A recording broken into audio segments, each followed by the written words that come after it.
Hey Southwest region, we are here with another QRT for you. This one's going to be super awesome. The 100 grand I sold while I was in college, I actually did the bread demo on like every single demo. There's like twice ever where they didn't have a piece of bread. What I love about this is that when I ask them to get out their sharpest knife and straight edge, table knife, steak knife, whatever, I always ask them to get a piece of bread because everybody has it. Like if there's like 2 ever out of the hundreds that I saw that just didn't have bread that day. Super weird. So it's really easy to get because everybody's got it, and it shows you can use it on almost every single piece. So I'm going to use it on more pieces than come in the initial sample kit.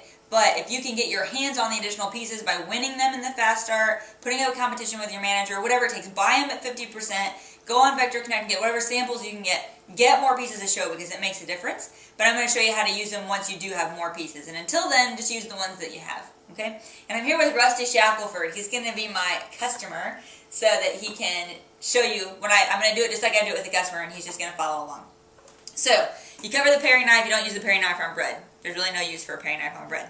When you get to the trimmer, which I just happen to have the Santoku trimmer here right now, that's okay. They cut the same. They're basically the same size, tiny bit difference in shape.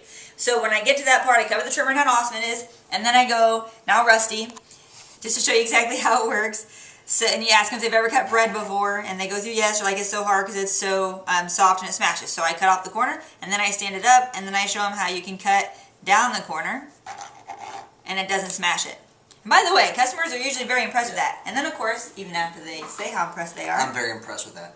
I have them do it. So I go ahead and try it, and just make sure you tell them, just don't press very hard. Let the weight of the blade do the work. If you push down, you will smash it. Let the weight of the blade work. Just move back and forth. Let the double D edge do the work. And wow, that is very smooth. It's not squishy. I barely touched it too. Isn't that cool? All right. Very smooth. Very nice. So we do that. Very and nice. Then they're playing with the trimmer. You set it wherever you like to over there, Rusty, so it's within your grasp. Okay, that's a lot. That's cool. I like that. The next one is the spatula spreader. So if you have the spatula, and this is what you talk about, of course you can make sandwiches, and you tell them how cool it is that you can spread everything on the sandwich, and then you have the edge, so then if you want to, you can cut the crust off, or cut the sandwich in half, or whatever you're going to do. So I go around and I cut the crust off. Okay. That's very impressive. And Rusty likes it, and I'm going to let him play with the spatula, but he's really not going to cut with it right now. And then I'm going to show them the turning fork. I can't remember whether it's turning fork or petite carver first, but either way it doesn't really matter that much. This is what I'm going to show them. So the turning fork has the tines that flare at the end so that it holds things without falling off, but then sanded flat on the back so that you can lay it back down when you're ready. So then I just show them. So if you're like flipping something in a pan, right, I just show them how you pick it up and shake it and it won't fall off. But then as soon as you're ready to let it back down, slides right back off again. So super cool to use to flip stuff. And then of course I tell them to go ahead and try it. And, you know, so whether they're flipping stuff in a pan, it is really nice. That is super cool. And by the way, most customers really do think that's cool, even though it seems kind of lame, right? It's a fork, and you're like, but it's the best fork? Are you saying I'm lame? No, not at all. It's the best fork, and it does work really, really well, but you gotta show them, because otherwise it's like, oh, it's just a fork, it's cool. But once they do it, they're like, oh, okay. Petite carver, you're covering that, and of course I'm doing this fast. While you're doing this, you're actually covering uses of these pieces. You're not just flying through it like I am. This is just to get through the QRT in time. So with the petite carver, I tell them it's the marriage saver, because if there's only one piece of bread left and they're fighting over it, they can share. Right? I know, it's great, isn't it? And this is where I go and I cut the bread in half this way. You have to be careful. You don't want to cut yourself. This bread is really, really thin, but I show them. And they're usually super impressed with that. I am super impressed with that. See, Rusty's super impressed. So, I do that, and then I go, and here's the cool thing, and I ask him, have you ever cut angel food cake? Have you ever cut angel food cake? All the time. I love angel food cake with strawberries on top. That's cool. Awesome. So I've had most people, by the way, when I say, have you ever cut angel food cake? The answer I usually get is, you can't cut it, I just rip it. Have you ever had that before? Yes. People say that? It squishes down Because it flat all the squishes down time. so easy. They're like, I just rip it apart. So what I do is I go, well, this is our angel food cake simulator for the day. Okay. And it's really, really soft. And then I give them the petite carver. And I'm going to hold it, because if I didn't hold it, it would just fall over because it's not very stable. So I'm going to hold it, and I just tell him, it's like with rope, but just go back and forth. Okay. I'll be very careful. Yep, and again, weight of the blade. You don't have to push down, just weight of the blade. And you just let it go through. Look at that. You got to hold it because the little pieces like to slide around. Right? And you show them, and they, by the way, usually are very impressive. I am very impressed with that. It didn't squish it. Because when I do it, it ends up like that. Right, exactly.